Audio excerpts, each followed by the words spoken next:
양심과 율법 그리고 예수라는 제목으로 하나님 말씀 증가하도록 하겠습니다. 법은 사회를 유지해 나가는 데 있어서 최소의 울타리라고 할 수 있습니다. 법이 법으로 지켜질 때 사회는 더 아름답게 유지될 수가 있습니다. 그래서 어떤 나라는 법을 어기는 것에 대하여 과하다고 싶을 정도로 크게 벌을 내리는 것을 볼 수가 있습니다. 이는 하나님의 나라도 마찬가지입니다. 하나님은 이렇게 말씀을 합니다. 주의 삭은 사망이니라.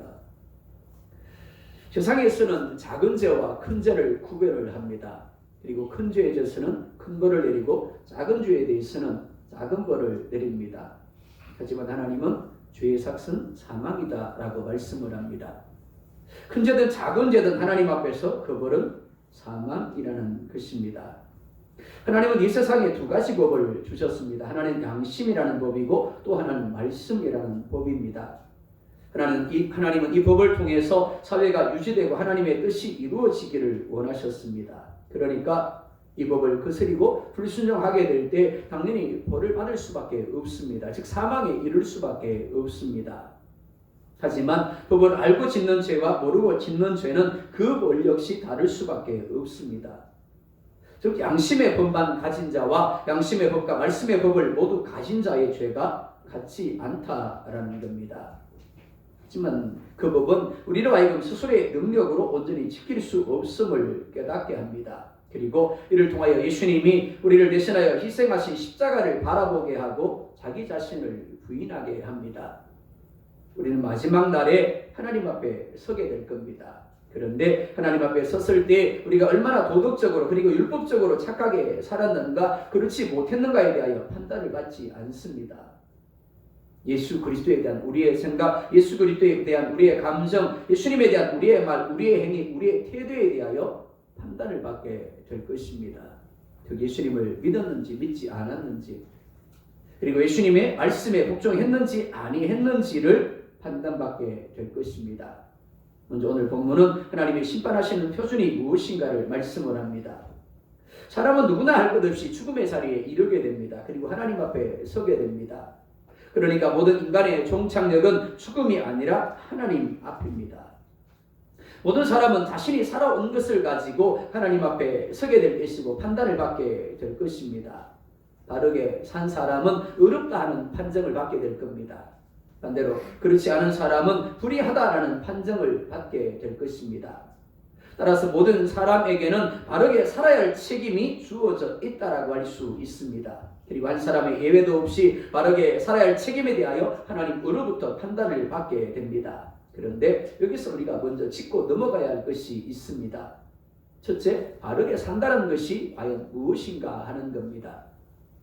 둘째, 사람이 하나님이 원하시는 대로 과연 바르게 살 수 있는가 하는 겁니다. 에베소서 2장 1절에 이렇게 말씀을 합니다. 그런 허물과 죄로 죽었던 너희를 살리셨도다. 허물과 죄로 죽었던 너희를 살리셨도다 라고 말씀을 합니다. 여기서 말씀하는 허물과 죄는 히브리언의 개념입니다. 히브리인들에게 허물은 남의 영역을 침범하는 것을 가리킵니다. 첫째 인간인 아담은 하나님의 형상, 하나님의 모양대로 지음을 받았습니다. 하나님이 지으신 들짐승들과 새들을 이끌어 오시니 아담이 각 생물들을 부르시는 그 이름이 되었더라라고 말씀을 합니다. 그러니까 아담과 하와가 얼마나 뛰어난 존재로 시험 받았는가를 알 수가 있습니다. 하지만 아무리 아담이 뛰어난 존재라고 할지라도 아담이 머물러야 할 자리는 피조물의 자리였습니다. 그곳에서 하나님이 지으신 모든 것을 다스리고 관리하는 지배인으로서의 사명을 감당해야만 했습니다. 하지만 아담은 피조물의 자리를 떠나고자 합니다. 그리고 조물주인 하나님의 영역을 침범합니다. 선악과를 따먹고 하나님과 같이 되려고 한 것이 바로 허물입니다. 하나님의 영역을 침범한 것입니다. 반면에 죄는 관역을 향하여 날아가야 할 화살이 관역을 벗어나는 것을 가리킵니다. 즉 하나님이 우리에게 주신 하나님의 말씀에 자신의 생각을 더하거나 빼는 것이 곧 죄입니다.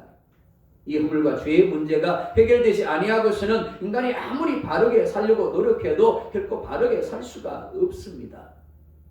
아무리 도덕적으로 윤리적으로 온전한 삶을 살지라도 여전히 죄가 그 가운데 함께하고 있기 때문에 필경 사망에 이르고 필경 심판을 받아서 지옥불에 던져질 수밖에 없습니다. 모든 인간에게 복음이 필요한 이유가 바로 여기에 있습니다. 복음이 없이는 결코 자신의 존재 의미나 목적을 알 수가 없고 하나님 앞에서 실패한 삶으로 판단받을 수밖에 없기 때문에 그렇습니다. 어떤 사람이 죽음을 맞고 어떤 사람이 하나님 앞에 서서 이렇게 이야기할지 모르겠습니다. 하나님, 나는 도덕적으로 윤리적으로 어느 하나 부족함이 없이 살았는데요. 세상에 나만큼 선하게 나만큼 바르게 산 사람이 있으면 나와보라고 하십시오. 그때 하나님 뭐라 말씀할까요? 자, 한번 생각해보자. 너에게 죄가 있니 없니? 죄가 있을까요 없을까요? 죄가 있는 겁니다. 모든 사람은 아담의 후손으로 태어날 때부터 원죄를 가지고 태어난다라고 했습니다. 태어날 때부터 죄를 가지고 있습니다. 그리고 살아가면서 생각으로, 태도로, 방식으로, 입술로, 행위로 얼마나 많은 죄를 범하는지 모릅니다. 자기 자신이 인식함으로 죄를 범하는 것도 있지만 자기 자신이 인식하지 못하는, 즉 부지 중에 죄를 범하는 것도 얼마나 많은지 모릅니다. 하나님이 짚어보십니다. 자, 너는 태어날 때부터 죄를 가졌고 너는 살아가면서 이런 생각을 했고 이런 태도를 가졌고 이런 방식을 가졌지, 내가 보낸 예수에 대해서 네가 이렇게 됐지. 자, 이제 네가 죄가 있니 없니? 할 말이 없는 겁니다. 복음이 이야기하는 바른 삶은 두 가지입니다. 하나는 하나님의 영역을 인정하는 겁니다. 그리고 하나님을 믿는 것입니다. 또 하나는 그 하나님이 원하시는 대로의 우리의 삶을 바르게 사용하는 것입니다.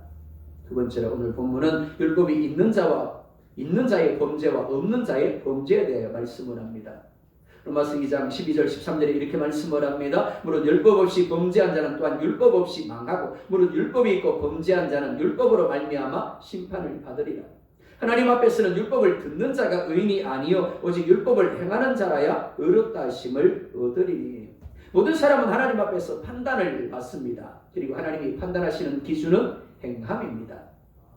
즉 율법대로 살았느냐 그렇지 않느냐를 보고 하나님이 판단하신다라는 것입니다. 하나님은 결코 우리가 율법을 들었느냐 듣지 못하느냐를 가지고 판단하지 않습니다. 여기서 듣는다라는 것은 종교적인 의식에 참여하는 것을 가리킵니다. 그리고 말씀을 듣는 것을 가리킵니다. 즉 예배에 참여합니다. 그리고 말씀을 듣습니다. 성경 공부에 참여하고 그로 인하여 하나님이 우리에게 가르쳐 주시는 바른 길이 무엇인가를 듣습니다. 그리고 알게 됩니다. 이것이 듣는 것입니다. 하지만 하나님은 율법을 듣는 자가 율법을 아는 자가 의인이라고 말씀하지 않습니다. 지구촌에서는 매주 수많은 사람들이 예배에 참여하고 있습니다. 그리고 예배 시간마다 자신이 살아가야 할 바른 길이 무엇인가를 듣고 알게 됩니다. 하지만 하나님이 우리에게 기대하시는 것은 듣는 것이 아닙니다. 행하는 것입니다. 하나님의 날에 선을 행한 사람들과 율법에 순종한 사람들만 의롭다고 선언될 것입니다. 하지만 바울이 본문을 통하여 실제로 우리에게 이야기하고자 하는 것은 인간의 한계에 대한 것입니다. 무슨 말인가 하면 그 누구도 하나님이 원하시는 완전한 행함의 자리에 이를 수 없다는 것을 이야기하고자 하는 겁니다. 분명히 우리는 행함으로 의롭다함을 얻습니다. 그런데 문제가 뭐라고요? 우리가 아무리 애쓰고 아무리 노력해도 하나님이 원하시는 온전한 행함의 자리에 이를 수 없다는 것입니다. 성경은 우리가 율법의 9가지를 행한 후에 한 가지를 불순종하게 되면 행한 9가지도 불순종한 것이 됨을 말씀을 합니다. 9가지를 부지런히 잘 행하였습니다. 그러나 어느 한순간 내 앞에 있는 사람이 화를 돋우는 겁니다. 그래서 악한 생각을 하게 되었습니다. 그럼 어떻게 될까요? 예수님은 이렇게 말씀을 합니다. 형제를 미워하는 자마다 뭐한 것이라고요? 살인하는 것이니라. 9가지를 잘 지켜 행하였는데 한순간 상대방을 미워함으로 말미암아 살인죄를 범하게 된 겁니다. 그럼 어떻게 된다고요? 단지 살인죄만 범한 것이 아니라 모든 것을 범한 것이 된다라고 말씀하는 겁니다. 교도소에 가보셨습니까? 경찰 유치장에 가보셨습니까? 저는 사역을 하면서 경찰 유치장에 가서 예배를 인도한 적이 있습니다. 유치장에는 죄 없는 사람이 들어가지 않습니다. 죄 있는 사람은 유치장에 들어가죠. 그런데 한번 물어볼까요? 유치장에 있는 사람들 그리고 교도소에 있는 사람들이 대한민국이 죄라고 정의한 모든 죄를 범했기 때문에 유치장에 들어가고 교도소에 들어갈까요? 아닙니다. 수많은 법들 중에서 한 가지만 범해도 유치장에 들어갈 수밖에 없습니다. 교도소에 들어갈 수밖에 없는 겁니다. 많은 죄들 중에서 단 한 가지 죄를 지음으로 말미암아 마치 모든 죄를 지은 것처럼 교도소에 갇히게 되는 겁니다. 유치장에 들어가게 되어지는 겁니다. 이는 우리도 마찬가지입니다. 하나님이 원하시는 바른 길에서 하나만 순종하지 못해도 우리는 교도소의 죄수가 될 수밖에 없습니다. 수갑을 차고 경찰서 유치장에 갇힐 수밖에 없는 겁니다. 그렇기 때문에 그 누구도 단 한 사람도 율법을 행함으로 하나님 앞에서 의롭다고 인정을 받을 수 있는 사람은 없습니다. 따라서 본문을 통해서 바울은 우리에게 한 가지 고민을 던져줍니다. 그것은 우리가 어떻게 하면 율법을 온전히 행할 수 있는가가 아니라 우리가 어떻게 하면 과연 하나님 앞에서 의롭다 하심을 얻을 수 있는가 하는 겁니다. 이를 통해서 바울은 우리로 하여금 우리 자신에 대하여 절망하게 하고 예수 그리스도께로 나아가도록 이끌고 있는 겁니다. 이 세상을 사는 사람들은 두 종류의 사람으로 나눌 수 있습니다. 하나는 율법을 가진 사람이고 또 하나는 율법을 가지지 못한 사람입니다. 즉 율법을 가지고 범죄한 사람이 있고 율법 없이 범죄한 사람이 있습니다. 하나님을 예배합니다. 매주일마다 교회를 찾습니다. 그리고 하나님의 말씀을 듣고 압니다. 그리고 범죄한 사람이 있습니다. 이들을 가리켜서 우리는 그리스도인이라고 부릅니다. 반면에 하나님의 말씀을 알지 못한 채 범죄한 사람이 있습니다. 이들을 가리켜서 우리는 불신자라고 부릅니다. 복음을 듣고 범죄한 사람이 있고 복음을 듣지 못하고 범죄한 사람이 있습니다. 먼저 율법 없이 범죄한 자, 즉 하나님의 말씀을 알지 못하고 복음을 듣지 못한 채 불신자로 범죄한 사람들이 있습니다.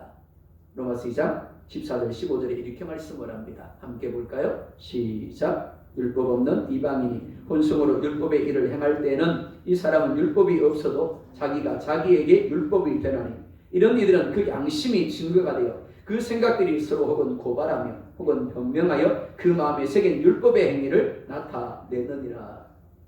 누구에 대한 말씀이죠? 불신자에 대한 말씀입니다.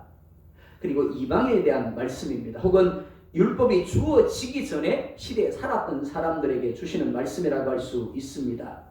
또한 이 시대에 살고 있지만 복음을 한 번도 들어본 적이 없는 사람들에 대한 말씀이라고 할 수 있습니다. 세종대왕이 그러합니다. 이순신이 그러합니다. 혹은 우리 옆집에 있지만 내가 전도하지 아니함으로 말미암아 복음을 전하지 아니함으로 말미암아 복음을 한 번도 들어보지 못한 누구 엄마 누구 아빠일 수 있습니다. 이런 사람들에게도 도덕적인 감각이 있습니다. 그리고 그것을 따라서 그들은 살아갑니다. 이들에게는 양심이 율법이 됩니다. 그래서 어느 나라 어느 민족을 방문하고 하나님의 도덕법의 증거들 양심법의 증거들을 찾아볼 수가 있습니다. 짐승과 사람의 다른 점이 바로 여기에 있습니다. 짐승에게는 양심이라는 것이 없습니다. 남의 것을 훔쳐 먹었습니다. 주인이 꾸짖습니다. 그러자 강아지가 금식기도를 시작을 합니다. 울면서 하나님을 향하여 부르짖습니다. 하나님, 내가 죽을 죄를 지었습니다. 그러던가요? 혹시 그런 개를 보신 적이 있으신가요? 아마 없으실 겁니다. 아무리 꾸짖어도 그 순간 피가 죽어 있다가 시간 지나버리면 언제 끓이는 듯이 벌쩍벌쩍 뛰는 것이 개입니다. 다른 암컷 수컷과 잘못된 관계를 맺었다고 해서 마음이 찔림을 받거나 부끄러워하지 않습니다. 하지만 사람에게는 양심이라는 것이 있습니다. 예레미야 31장 33절에 이렇게 말씀을 합니다. 곧 내가 나의 법을 그들의 속에 두며 그들의 마음에 기록하여. 로마서 1장 19절에 또한 이렇게 말씀을 합니다. 이는 하나님을 알만한 것이 그들 속에 보입니다. 하나님께서 이를 그들에게 보이셨느니라. 를 합니다.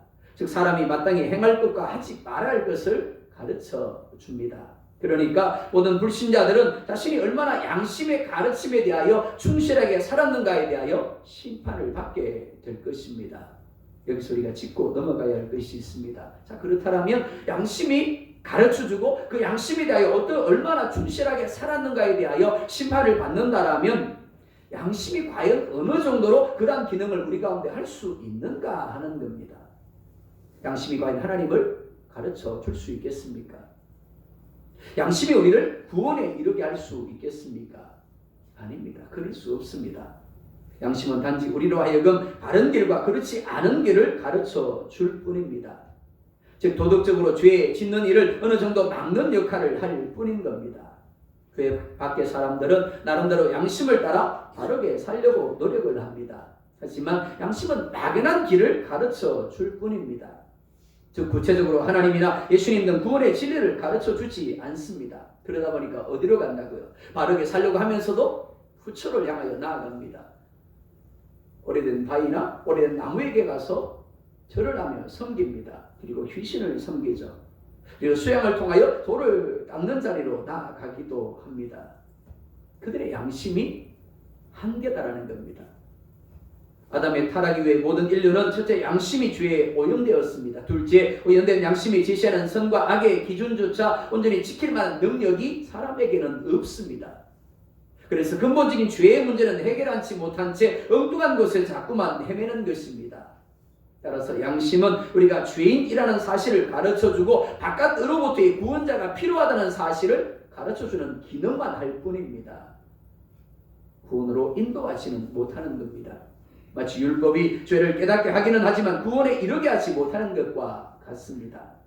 따라서 양심의 실제적인 기능들은 사람들로 하여금 자신의 한계를 깨닫고 예수님께로 나아가게 하는 것이라고 할 수 있습니다. 그에 밖에 사람들의 문제는 어릴 적에는 어떻게 했었는지 양심을 따라 살려고 합니다. 하지만 시간이 지나면서 점점 그 양심이 굳어져 버린다라는 겁니다. 예를 들면 이런 겁니다. 유치원에서는 어린이집에서는 길을 건널 때 반드시 횡단보도를 건너야 한다라고 가르쳐 줍니다. 그리고 어떻게 건너죠? 파란불이 들어왔을 때 어떻게 해요? 한 손을 들고 좌우를 살피면서 차가 오는지 오지 않는지를 살피면서 건너라라고 가르쳐 줍니다. 아이들은 정말 그렇게 합니다. 유치원에서 어린 스님들이 가르쳐 준 대로 어떻게 해요? 파란불이 들어왔는지 안 들어왔는지 그리고 횡단보도인지 아닌지를 보고 건넙니다. 그리고 꼭 손을 들고 건너죠. 근데 살아가면서 깨닫습니다. 뭘 깨닫죠? 횡단보도 아닌 대로 건너더라. 파란불이 아닌데도 건너더라. 횡단보도 파란불이 들어와서 건너는데 손을 안 들더라. 계속해서 그런 모습들을 보는 겁니다. 그러면서 어떻게 될까요?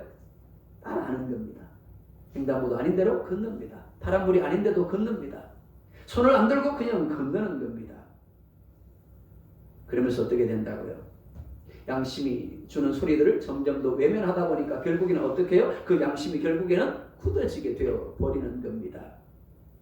하지만 하나님 앞에 섰을 때 그 양심이 깨어나게 됩니다.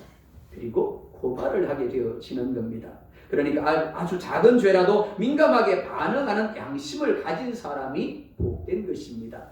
아무리 많은 사람들이 오른쪽을 가도 왼쪽을 갈 수 있는 사람이 복됩니다. 왜냐하면 양심이 아닌 세상을 따라가는 것이 당장은 편할지 몰라도 마지막 날 하나님 앞에서 그 양심이 우리가 범한 죄들, 특별히 숨겨진 동기와 의도와 행위들을 낱낱이 고발할 것이기 때문입니다. 우리의 양심이 이렇게 이야기를 할 겁니다. 하나님, 얘 말이에요. 그날 내가 수없이 찔렀는데 수없이 가르쳐줬는데 그렇게 하면 안 된다라고 했는데도 양심을 무시하고 그렇게 행동했어요. 그렇게 살았어요.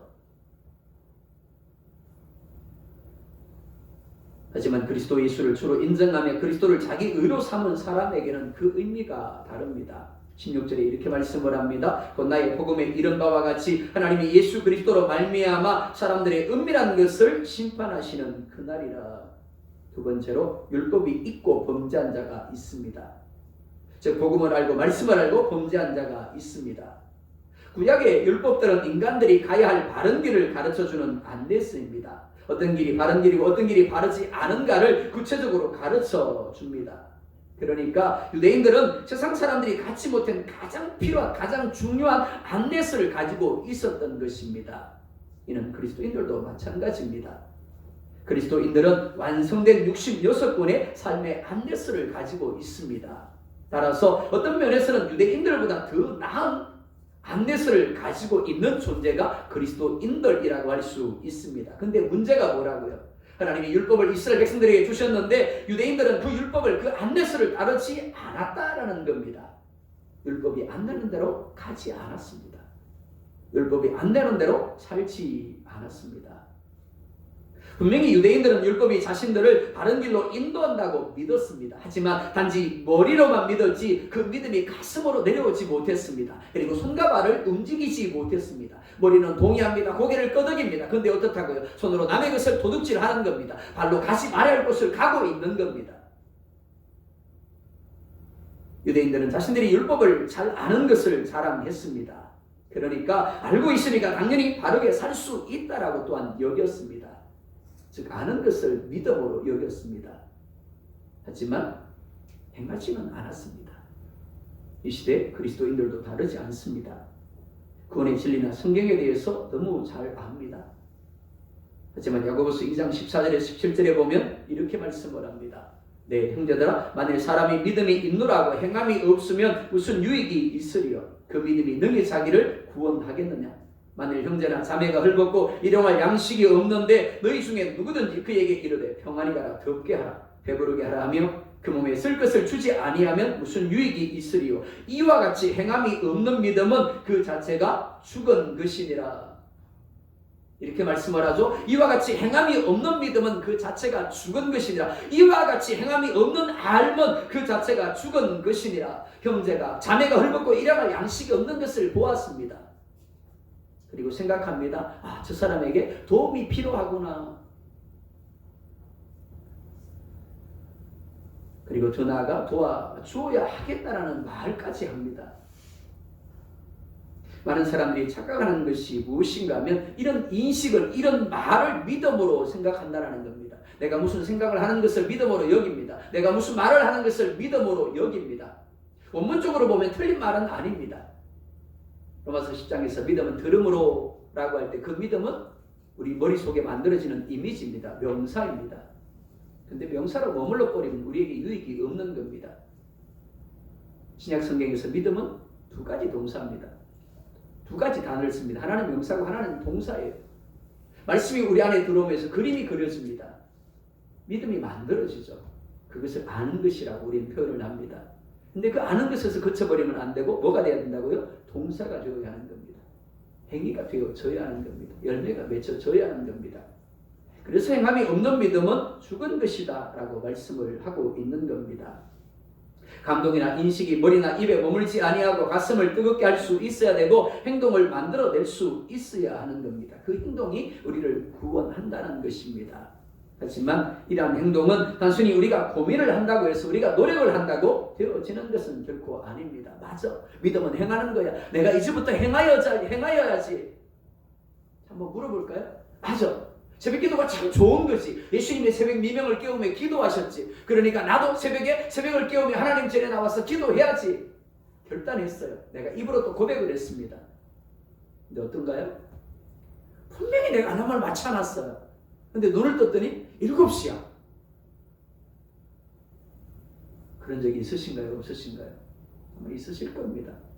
하루 이틀 새벽을 깨웠어요. 근데 죽을 것 같은 거예요. 사업장 나가서 직장 가가지고는 계속 조는 거예요. 그리고 셋째 날 어떻다고요? 난 새벽기도 재질은 아닌가 봐. 그럼 포기하는 거예요. 그렇습니다. 우리가 고민을 한다고, 우리가 노력을 한다고 되는 것은 아닙니다. 성령의 역사가 필요하고 성령의 능력이 필요합니다. 말씀이 머리에서 가슴으로 내려오는 것이 얼마나 힘들고 어려운 일인지 모릅니다. 말씀이 체질화되는 것이 얼마나 어려운지 모릅니다. 많은 이들이 말씀을 읽습니다. 그리고 듣습니다. 그리고 기쁨으로 받습니다. 머리로 끄덕이고 입으로 아멘합니다. 하지만 행동으로 옮겨지지 못하는 이유가 무엇입니까? 마태복음 13장은 거듭나지 못하기 때문이고 성령을 인정하지 못하기 때문이고 혼란이나 박해가 문제이고 세상의 염려와 재물의 유혹이 문제다라고 말씀을 합니다. 즉 하나님을 믿는다고 하지만 실제로는 믿지 못하는 겁니다. 믿음이 뭐라고 그랬습니까? 신뢰하는 겁니다. 의지하는 겁니다. 그리고 위탁하는 거예요. 오늘 본문을 보면 이 세 가지 의미가 있습니다. 신뢰하다, 의지하다, 위탁하다. 근데 딴 게 아니에요. 이 세 가지가 함께 가는 겁니다. 내가 신뢰하고 의지하고 하나님께 어떻게 해요? 나를 던지는 거예요. 그게 믿음인 겁니다. 한번 예를 들어볼까요? 아버지와 단둘이 사는 처녀가 있었습니다. 아버지는 딸이 주일마다 교회 가는 것이 마음에 들지 않았습니다. 그래서 한 번, 두 번 이야기를 합니다. 교회 가지 마라. 교회 가지 마라. 그래서 듣지 않습니다. 그래서 주일에 교회를 가지 못하도록 토요일 저녁이 되면 밭을 매라고 합니다. 열매를 따라고 합니다. 각가지 일들을 딸에게 주는 겁니다. 그러니까 그 일을 해야 되니까 주일을 갈 수가 없는 겁니다. 근데 어떻게 했을까요? 토요일에 잠을 자지를 않는 겁니다. 아버지가 시킨 것을 저녁부터 밭에 나가서 풀을 뽑는 거예요. 보이지 않는 중에서. 열매를 따는 겁니다. 아버지가 준 일들을 하는 겁니다. 여러분이 딸이라면 어떻게 했겠습니까? 나는 주일에 교회를 가기 위해서 기꺼이 잠을 포기했습니다. 그리고 주일 아침이면 여전히 교회를 향하여 나아갔습니다. 근데 어느 날 이 자매가 교회를 오지 않는 겁니다. 어떤 일이 있어도 빠지지 않는 자매였는데 자매가 그날은 교회를 오지 않았어요. 그래서 목사님이 찾아갔습니다. 그리고 아버지에게 물었습니다. 딸이 교회를 오지 않았는데 어떻게 된 거냐고. 처음에는 아버지가 시치미를 뗍니다. 뭐 다들 모른다고. 네, 목사님이 계속해서 묻습니다. 그래서 아버지가 드디어 이야기를 합니다. 딸이 교회를 가지 말라고 하는데도 불구하고 계속해서 말을 듣지 않으니까 방구들을 드러내고 딸을 그곳에 집어내고 묻었다라는 겁니다. 그리고 불을 떼어버렸다라는 겁니다. 어떻게 됐을까요? 목사님이 놀라서 다시 구두를 파내었습니다. 그곳에 딸이 있는 거예요, 진짜. 그런데 마치 풀문불 속에 던져졌던 사드락 메삭 아벳노고의 머리카락 하나 그을림이 없었던 것처럼 그 딸이 아무리 그을림이나 상함도 없는 겁니다. 어떻게 됐을까요? 그 딸을 보고 난 후에 아버지도 딸과 함께 교회를 나가게 되었다라고 합니다. 사랑하는 성도 여러분, 생각은 믿음이 아닙니다. 행동이 믿음입니다. 시작은 생각으로 시작이 되지만 그러나 단지 그 자리에 계속해서 머물러 버리면 우리에게 아무런 유익이 없는 겁니다. 행동할 수 있어야 합니다. 그 행동을 위하여 하나님이 우리에게 알게 하신 겁니다. 필요한 물질을, 건강을, 배경들을 주신 것입니다. 알게 하신 분이 하나님이시라면 그 알면 우리가 어떤 행동을 해야 하는가를 우리 가운데 말씀하는 겁니다. 아는 사람이 그 아는 것을 행동으로 옮기지 못한 것에 대하여 하나님의 판단을 받게 되는 이유가 바로 여기에 있습니다. 예수님을 압니다. 예수님을 우리는 뭐라 부르죠? 주님이라고 부릅니다. 그것은 하나님이 우리에게 예수님에 대하여 어떻게 행동해야 되고 어떻게 반응해야 되는가를 가르쳐 주는 겁니다. 어떻게 하라고요? 예수님을 주로 인정하라는 겁니다. 주로 대하셔야 됩니다. 주로 반응하셔야 됩니다. 주로 순종하셔야 됩니다. 그럴 때 예수님의 죽으심이 내 것이 되고 예수님의 부활하심이 나의 것이 되어지는 겁니다. 아는 사람이 그 아는 것을 행동으로 옮기지 못할 때 그 아는 것은 거짓이 될 수밖에 없습니다. 믿습니다. 그런데 나는 그렇게 순종하지 않으렵니다. 그 아는 것은 가짜가 될 수밖에 없는 겁니다. 우리 중에는 육적으로 민감한 사람이 있는가 하면 둔감한 사람도 있습니다. 민감한 사람은 다른 사람보다 더 빨리 변화에 대하여 반응하게 되어집니다. 이는 영적인 부분에 있어서도 마찬가지입니다. 우리의 구원은 나로 말미암지 않습니다. 성령 하나님이 우리 안에 들어오셔서 우리에게 깨닫게 하시는 겁니다. 믿게 하시는 겁니다. 지금도 그 성령 하나님이 우리와 함께하고 계십니다. 그 성령 하나님 우리 가운데 역사하고 계십니다. 그런데 문제가 뭐라고요? 영적으로 민감한 사람은 그 성령 하나님의 작은 움직임에도 반응하게 됩니다. 성령 하나님이 탄식하시고 성령 하나님이 아파하시고 성령 하나님이 슬퍼하시는 것을 느끼게 됩니다. 그러니까 작은 죄를 범하고도 작은 것에 불순종하고도 어떻다라고요? 탄식하는 겁니다. 통곡하며 우는 겁니다. 하지만 둔감한 사람은 어떨까요? 성령 하나님이 그 마음의 문을 세게 두드리는데도 깨닫지 못하는 겁니다. 믿음은 결코 종교적인 의식이 아닙니다. 내가 예배하고 있기 때문에, 내가 말씀을 듣고 있기 때문에, 말씀을 알기 때문에 믿는다라고 할 수 없습니다. 믿음은 행동입니다. 그리고 믿음은 민감합니다. 믿음은 관계입니다. 내 삶에서 하나님을 하나님으로 인정하는 것이고 말씀을 내 삶에 살아있게 하고 활력있게 하는 것입니다. 이를 위해서 영적으로 민감할 수 있기를 원합니다. 더 집중하십시오. 다윗 하면 뭐가 떠오르십니까? 아마 많은 것들이 떠오를 겁니다. 그런데 다윗이 하나님 마음에 합한 자가 될 수 있었던 것은 그가 하나님께 민감했기 때문입니다. 물었습니다. 그리고는 떠나가지 않았습니다. 하나님께서 말씀하는 것을 민감하게 들으려고 하였습니다. 그래서 올라가라고 하신 대로 올라갔고 내려가라고 하는 대로 내려갈 수 있었던 겁니다. 우리는 마찬가지입니다. 영적으로 민감할 수 있어야 합니다. 우리가 쉼없이 예배하고 숨없이 기도하고 말씀을 읽고 들어야 할 이유가 바로 여기에 있습니다. 종교 행위가 아닙니다. 해야 하기 때문에 하는 것이 아니라 예배하고 기도하고 말씀을 읽고 들음으로 말미암아 영적으로 더 민감하며 주님과의 관계를 누리게 하기 위함입니다. 예수님의 움직임에 믿음으로 민감하게 반응하기 위한 것입니다. 마치 우리는 예수님과 발을 묶고 2인 삼각을 하고 있는 것과 같습니다. 2인 삼각 해보셨을 겁니다. 체육대회를 할 때 발을 묶고 달립니다. 근데 옆에 있는 사람과 마음이 맞지 않아요. 그러다 보니까 어떻다고요? 빨리 가고자 하는 마음 때문에 막 나가긴 나가는데 달려가지는 못하고 넘어지는 거예요. 안 넘어지면 어떻게 하면 될까요? 옆 사람에게 민감하면 되는 거예요. 옆 사람에게 집중하면 되는 겁니다. 그 사람이 천천히 가려고 하면 내가 천천히 가면 되는 거예요. 그 사람이 빨리 가려고 하면 난 좀 더 빨리 가면 되는 거예요. 예수님과도 마찬가지입니다.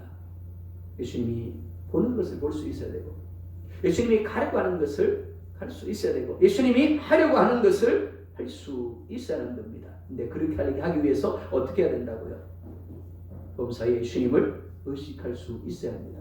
그리고 반응할 수 있어야 하는 겁니다. 예수님이 우리 안에 온전히 살아계실 수 그리고 우리가 민감하게 반응할수록 우리 안에 양심의 법이 살아 역사하게 될 겁니다. 양심이 막 우리를 찌를 거예요. 양심 우리를 막 뜨겁게 만들 겁니다. 뿐만이 아니라 우리가 들은 그 말씀이 우리 안에 살아 역사하게 될 겁니다. 우리가 행해야 할 것, 우리가 살아야 할 모습이, 태도가, 방식이 무엇이어야 되는가를 우리 가운데 가르쳐 주게 될 겁니다. 그리고 마침내 하나님이 원하시는 성숙의 자리로 우리를 나아가게 할 것입니다.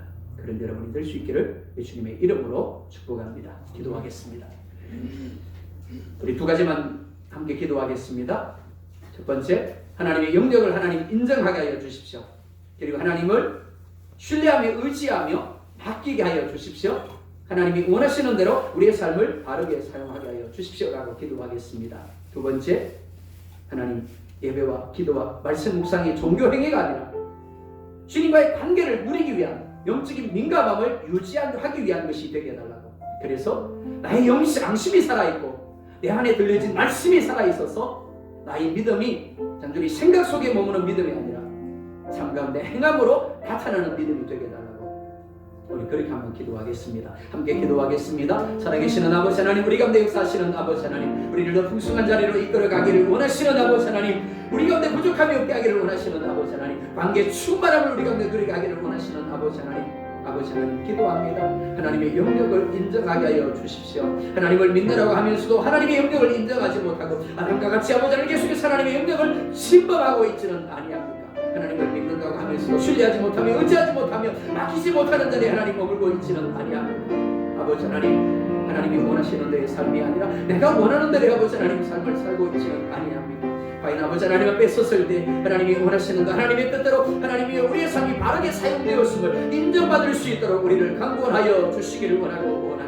아버지 하나님, 예배에 더 힘쓰기를 원합니다. 기도하는 일에 말씀 묵상하는 일에 더 힘쓰기를 원하고 원합니다. 그러나 종교의 행위가 아닙니다. 의무가 아닙니다. 책임이 아닙니다. 하나님과의 관계, 주님과의 관계를 누리기 위하여 영적인 민감함을 아버지 누리기 위하여 그렇게 하게 하여 주시옵시고, 과연 우리가 영적인 민감함을 가지게 하시고 성령의 충만함을 아버지 하나님 가지게 하여 주옵시고, 성령 하나님의 작은 움직임에도, 성령 하나님의 작은 감정에도 하나님 우리가 민감하게 반응할 수 있도록 주여 인도하셔서 주님이 오실 때 우리도 웃게 하여 주옵시고, 주님이 통곡하시고 오실 때 우리도 통곡하며 우릴 수 있도록 주여 역사하여 주시되 우리의 양심이 제기름을 하게 하여 주십시오. 우리 양심이 살아있게 하여 주옵시고 말씀이 우리 안에 아버지 하나님 살아있게 하소서. 우리 믿음이 단지 생각 가운데 머무는 믿음이 아니라 인질이 하고자 믿음으로 하고자 행하는 믿음이 주여 될 수 있도록 역사하셔서 우리가 있는 곳에 하나님의 나라가 임하고 우리가 있는 곳에 하나님의 뜻이 이루어지게 도와주시고 하나님의 영광이 드러날 수 있도록 수많은 사람들이 하나님을 알고 하나님께 돌아가는 역사가 일어날 수 있도록 주여 인도하여 주시옵소서. 아버지 하나님, 들은 말씀 알게 하시니 감사합니다. 하지만 아는 것에 그쳐버리지 않기를 원합니다. 알게 하신 대로 이제 성령 하나님을 의뢰하며 예수님을 바라봄으로 주님과의 그 관계를 누리며 영적 민감함을 가지고 순종하게 하여 주십시오. 그래서 우리 양심이 살아있고 말씀이 살아있고 하나님이 정말 원하시는 선한 삶, 다른 삶을 통하여 더 세상 가운데 하나님의 존재, 예수님의 십자가 보혈을 증거할 수 있도록, 그래서 우리 때문에 수많은 사람들이 예수님께로 돌아오고 구원함을 누리는 역사가 일어날 수 있도록 주님 인도하여 주시옵소서.